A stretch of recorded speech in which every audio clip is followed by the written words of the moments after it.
Que la paix soit sur vous, les Gaulois et les Gauloises. Alors finalement, je suis allée voir le film Hold Up. Enfin, je suis allée voir. Je l'ai regardé sur mon ordinateur. En entier, ou peut-être il me manque quelques minutes à la fin, mais quasiment en entier. Et franchement, j'ai pas du tout aimé. Dans ce film, bien sûr, il y a des vérités qui ressortent, ça c'est sûr. Mais je pense pas qu'il ait été fait dans un bon but. Je pense que c'est vraiment une grosse publicité pour Raoult.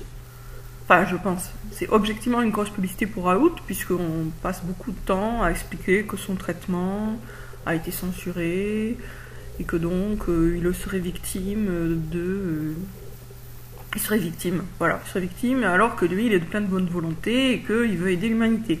Donc, Raoult est présenté comme un sauveur. Et il y a ça, déjà, qui est très très gênant. Ensuite, il y a le fait que quasiment toutes les interviews sont faites dans une espèce de pénombre qui n'est pas propice à la réflexion, à mon avis. On peut considérer que c'est un détail, mais ça s'inscrit dans, je pense, l'objectif général du film, qui est quand même de jouer surtout sur la corde émotionnelle, plus que rationnelle. La réflexion va vraiment pas très loin. En gros, c'est « Ah, c'est bizarre, ah, c'est bizarre, ah, c'est bizarre, ah, c'est louche », voilà. Donc en termes de logique, de cohérence de la réflexion, c'est vraiment, ça casse pas trois pattes à un canard. Après bien sûr, hein, comme je disais, il y a beaucoup d'informations vraies qui ressortent. Bien sûr, clairement c'est un film qui s'adresse à nous, personnes qui avons compris ce qui se passe. Et pas pour faire monter notre niveau ou nous ouvrir encore plus les yeux, mais selon moi, plutôt pour nous engluer dans l'idée que c'est grave, c'est grave, c'est grave, et on peut rien faire. L'image récurrente dans le film, c'est celle de deux visages avec TF1 tatoué dans la prunelle de l'œil, ce qui donne l'impression que ce sont des aveugles. Donc quelque part, on ne sort pas de la justice aux yeux bandés. Puisque ce qui est représenté, c'est des gens qui ne peuvent pas voir ou qui voient à travers le filtre des grands médias. Alors vous allez me dire, oui, mais c'est justement pour dénoncer ce qui se passe, mais dans la mesure où on reste prisonnier du paradigme de l'aveugle, pour moi, clairement, on n'est pas dans un film constructif. Et on voit aussi ces personnes-là qui ont des espèces donc, de masques baillants avec des espèces de protubérances là, qui finalement du coup les assimilent eux à un virus, puisque c'est le virus qui est censé avoir des espèces d'antennes là comme un petit martien. Donc le virus est représenté avec ces espèces de protubérances qui ressemblent à des antennes d'extraterrestres dans les représentations qu'on en a dans les bandes dessinées des années 60-70. Et donc là ce sont les gens qui ont ça. Donc finalement c'est les gens qui sont assimilés à un virus du coup. Et c'est des gens qui sont présentés finalement comme aveugles, puisque leur œil est remplacé par des logos. Donc on ne peut pas voir avec des logos, on peut voir avec ses prunelles, mais on ne peut pas voir avec des logos. Tout ça me fait penser qu'on a vraiment affaire à un film d'opposition contrôlée, visant à rassembler les gens autour de Raoult, le pseudo Panoramix, pour que, voilà, finalement, l'opposition, c'est bon, on la contrôle, donc on contrôle les moutons, et on contrôle les moutons noirs. Et eux, qu'est-ce que je voulais dire d'autre par rapport à ce film? Mince, ça m'échappe. Bon, ça reviendra. Donc pour moi, c'est pas un bon film, il n'a pas été fait dans une bonne intention, et je pense pas qu'il puisse réellement apporter quoi que ce soit de positif, même si effectivement il contient quand même des informations vraies. Il n'a pas été créé, conçu pour faire monter le niveau. Et d'ailleurs, si vous regardez bien dans ce film, est-il question de système immunitaire, de la manière de renforcer son système immunitaire? Non. Est-ce qu'on évoque l'hypothèse que le virus n'existe pas du tout? Non plus. Et ça, c'est deux points qui me semblent très significatifs. Parce que les vrais opposants à la pandémie sont ceux qui dénoncent l'imposture du virus de A à Z, donc qui remettent en cause son existence, et qui évoquent en détail aussi les moyens de renforcer son système immunitaire. Et pas... parce que la chloroquine, c'est pas un moyen de renforcer son système immunitaire. Hein. La vraie protection contre la maladie, c'est un système immunitaire fort, donc la santé, quoi. Et ça, clairement, c'est pas Raoult qui en fait la promotion. Et ce qui prouve, à mes yeux, que Raoult est bien un agent de l'opposition contrôlée. peut-être même plus qu'un agent. Hein. Peut-être, pour moi, je pense que Raoult, c'est pas juste un pion. C'est plutôt un joueur d'échecs. En tout cas, je le vois comme ça, à la lumière de ses considérations sur le Mimivirus et le Pandoravirus. Bon. Cette image-là qui est présente dans le film Hold Up, elle est moche. Les deux visages là, avec assimilés à des virus, avec les yeux remplacés par des logos, elle est vilaine. Et ça ouvre un sujet qui est celui du rôle de la laideur dans l'instauration du nouvel ordre mondial. La laideur, c'est quelque chose de relativement objectif, de la même façon que la beauté a une dimension objective. On a pu constater que les visages les plus beaux sont ceux dont les proportions correspondent au nombre d'or de... Je sais plus comment il s'appelle. Fibonacci ou tout ça. Bref, donc la beauté c'est pas purement subjectif et la laideur non plus c'est pas purement subjectif. Puisque si la beauté a quelque chose d'objectif, a une dimension objective, la laideur aussi. Et quand vous regardez par exemple les bâtiments de l'URSS, ils sont hideux, souvent. Hein. Donc, je me rappelle avoir visité je ne sais plus quel pays donc, qui avait été sous le régime communiste pendant un bon moment, et il y avait des bâtiments qui étaient peints avec des couleurs, ça faisait vraiment anormal, quoi. C'est-à-dire qu'il y avait le bleu qui faisait penser au bleu du ciel qui était en bas, et un rouge terre qui était en haut sur le bâtiment. Et cette présence du bleu ciel en bas avec le côté terreux en haut, c'était moche, mais vraiment moche, et en même temps, ça reflétait de certaine façon l'inversion totale des valeurs qui a été celle du communisme, avec la matière en haut et puis la spiritualité, on la piétine. Et ça, dans le nouvel ordre mondial, cette laideur, elle est présente et ce n'est pas un hasard, c'est délibéré. C'est-à-dire que, selon une parole prophétique, ou en tout cas une parole attribuée au prophète, Dieu est beau et il aime la beauté. Quand on voit la beauté, notre âme, elle s'éveille. Et plus ce qu'on voit est beau, plus ça nous fait penser à Dieu. Devant un spectacle extrêmement beau, un magnifique paysage, un tableau vraiment très très très très réussi, une œuvre d'art très très belle, ou la nature, mais la belle nature, notre âme naturellement, spontanément, elle va s'élever et donc nous allons penser à Dieu et nous allons nous souvenir de Dieu. Inversement, devant la laideur, on oublie davantage Dieu. Et de la même façon que donc Dieu est beau et aime la beauté, je pense qu'on peut dire que le diable est moche et qu'il aime tout ce qui est moche. Donc le fait d'avoir supprimé la beauté dans l'art et d'avoir fait passer pour belles des œuvres laides, le fait aussi de faire pareil avec les top modèles. Si vous regardez de nos jours, il y a certaines femmes qui sont présentées comme des top modèles qui sont objectivement pas belles. Il y en a. Ce qui n'arrivait pas avant. Et ça aussi, c'est délibéré en fait. Les satanistes cherchent à saboter la saine nature humaine en détruisant le sens esthétique et la beauté, parce qu'évidemment c'est la beauté qui stimule le sens esthétique et qui la développe. Donc en fait ils font tout pour qu'on vive dans la laideur, que nos maisons, nos lieux d'habitation soient laides, que les bâtiments publics soient laids, et que les œuvres d'art dites d'art soient laides, et pour et puis détruire la nature pour qu'on vive dans des environnements coupés de la beauté de la nature. Et donc ce film-là, Hold Up, avec ses visages moches, plus ou moins en forme de virus, pour moi, il montre bien son appartenance au nouvel ordre mondial et le fait qu'on a affaire à une opposition contrôlée et pas à une véritable opposition. C'est-à-dire que l'opposition, là, elle vient du sein du système et pas de l'extérieur du système. Les véritables opposants au système, s'ils font un film, leur film ne va pas être commenté, ne va pas être l'objet d'une couverture d'un grand magazine. Là, Hold Up, il en est question en pleine couverture d'un magazine, je sais pas ce que c'est pas le Figaro, mais enfin, c'est un magazine vraiment grand public.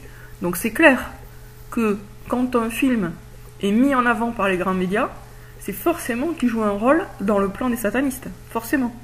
Sinon, bien sûr, ils n'en parlent pas, c'est aussi simple que ça. Est-ce qu'ils vont parler? Moi, je sais pas, moi, de moi. Ils vont pas parler de moi. Donc, ou de tout opposant vraiment sincère, qui vraiment, qui n'appartient ni de près ni de loin au système qu'il dénonce. Donc, enfin, en tout cas, au niveau des idées, quoi, et au niveau même, enfin, bref, vous avez compris ce que je veux dire.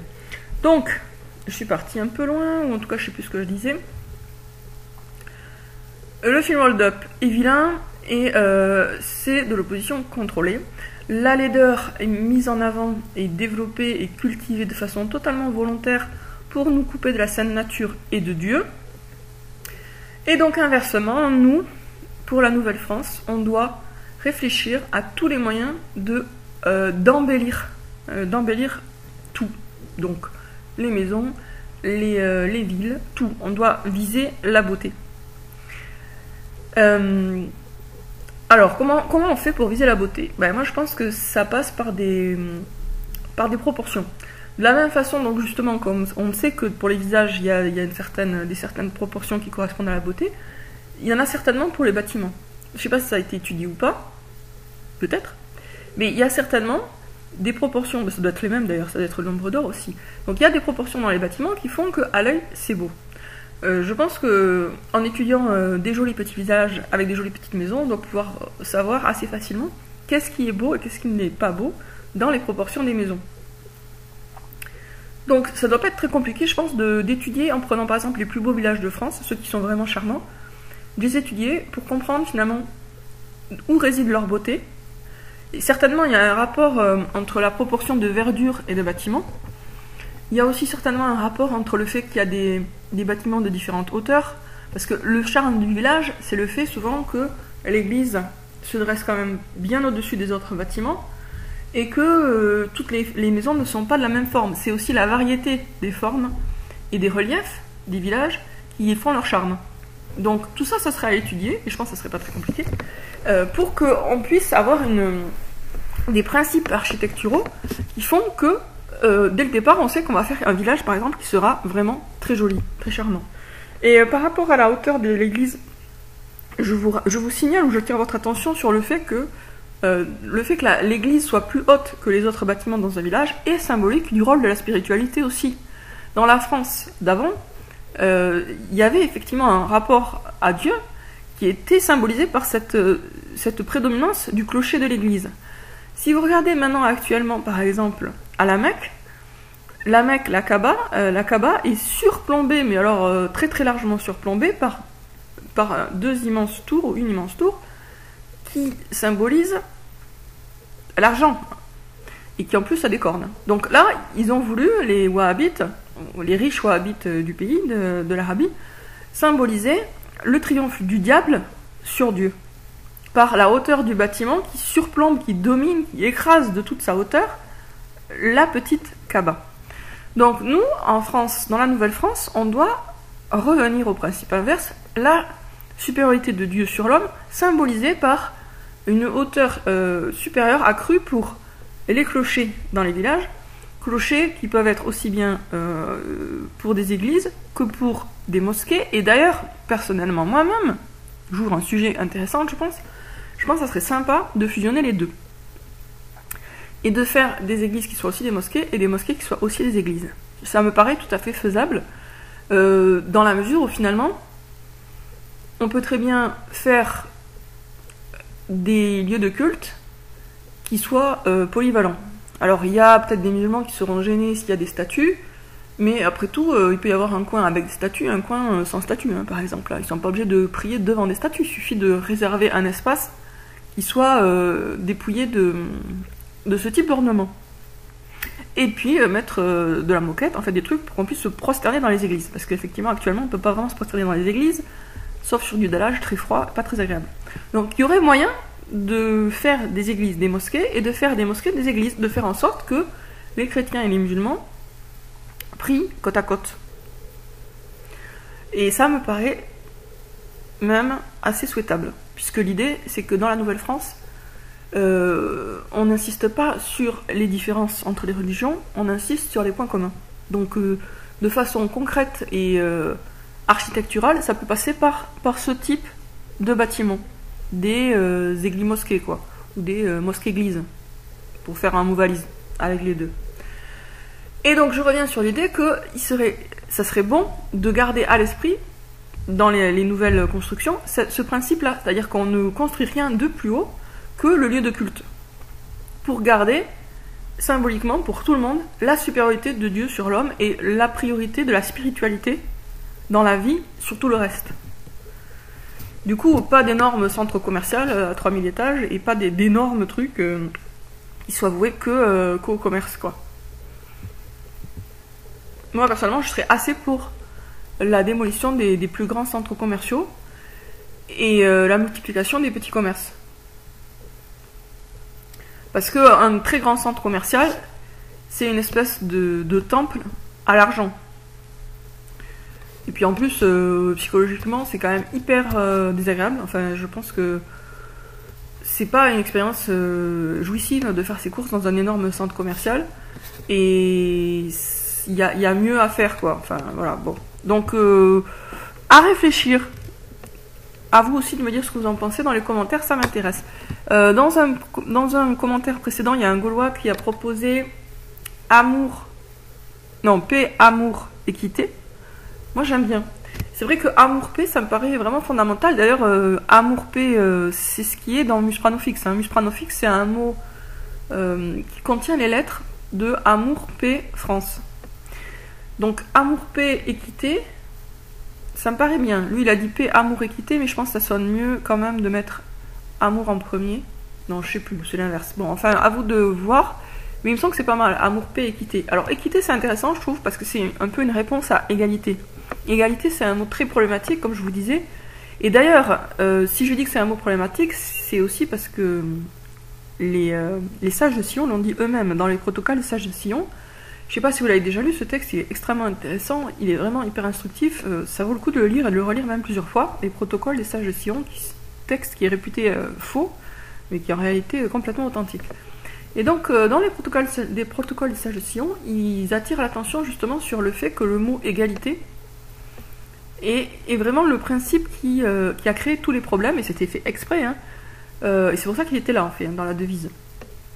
Donc, remplacer égalité par équité, équité qui implique une idée de justice et de proportionnalité, me paraît excellent.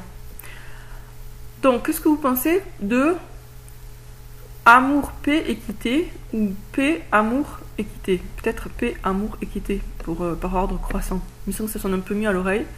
Paix, amour, équité, que amour, paix, équité. Paix, équité, c'est pas glop. Amour, paix, donc, paix, amour, équité. Qu'est-ce que vous en pensez? Alors, si vous avez autre chose à proposer, n'hésitez pas. Bon, bah, vous voyez, quand je suis sur ce sujet-là, je suis assez infatigable, mais je vais quand même en rester là. Donc, pour moi, il est important qu'on ait des principes architecturaux. Les satanistes, ils en ont. Quand ils nous flanquent dans un labyrinthe, ils savent très bien ce qu'ils font.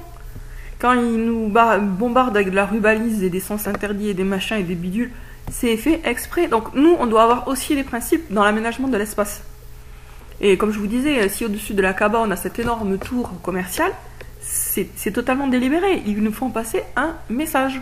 L'architecture, c'est un langage. De la même façon que la peinture, la sculpture, etc. sont des langages, l'architecture est un langage. Elle fait passer des idées.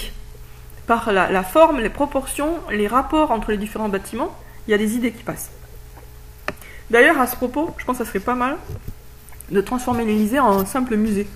Un musée de la Révolution et de tout ce qui sort de la République, on va dire, un musée qui serait pédagogique et où on verrait des restes de l'époque précédente et qui mettrait en évidence ces mensonges, ces ruses, ces tromperies.